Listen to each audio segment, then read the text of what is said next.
पल्लवी तुमचं मनापासून स्वागत करते माझ्या चॅनलवर। आज मी अशा प्रोडक्टचा रिव्ह्यू शेअर करणार आहे, म्हणजे ग्लो अँड लवलीची glass bright ultra light gel cream. जी क्रीम नायसिनेमाइड आणि हायलोनिक ॲसिड सोबत येते। ही जी क्रीम आहे ती आपल्याला क्लिअर ग्लास स्किन देण्यास मदत करत असते, हे सगळं ब्रँड सांगत आहे।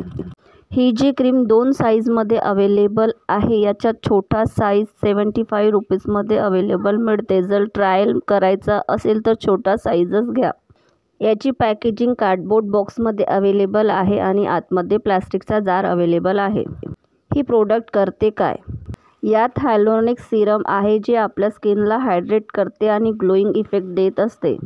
आणि यात नायसिनेमाइड आहे जे आपल्या स्किनला ब्राईटनिंग इफेक्ट देते आणि ग्लोईंग इफेक्ट देते। ही जी क्रीम आहे ते एक ग्लास स्किन देण्यास मदत करते, आपल्या स्किनला ग्लोईंग आणि ब्राईटनिंग बनवण्यास मदत करत असते। याची शेल्फ लाईफ 3 इयर्सची आहे। लाईट वेट क्रीम आहे, कोणताही व्हाईट कास्ट देत नाही। आता ही क्रीम यूज कशी करायची आहे? डेला आणि नाईटला दोन्हीदा यूज करू शकतो। अदर तुम्ही ग्लो अँड लवलीची क्रीम ज्या प्रकारे यूज केलेली असेल तशीच ही क्रीम यूज करायची आहे।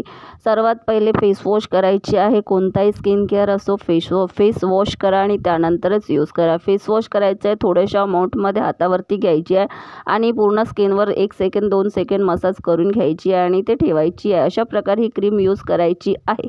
डेला करा, नाईटला करा, 2दा यूज करा। पेशन्स ठेवा, काही दिवस यूज करून बघावं लागते आणि पॅच टेस्ट करणं गरजेचं आहे। कोणतेही स्किन केअर प्रोडक्ट असो, पॅच टेस्ट करा आणि त्यानंतरच कंटिन्यू करा। सर्व काही प्रोडक्ट सर्व स्किन केअरसाठी बनलेले नसते, त्यासाठी पॅच टेस्ट करा आणि त्यानंतर कंटिन्यू करा।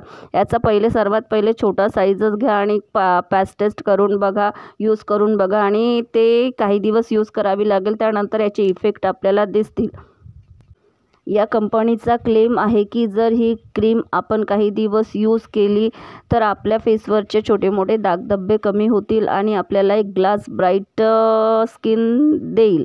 आता ते यूज करून बघावं लागेल, त्यानंतरच समजेल की आपल्याला ग्लास ब्राईट स्किन देते की नाही देत।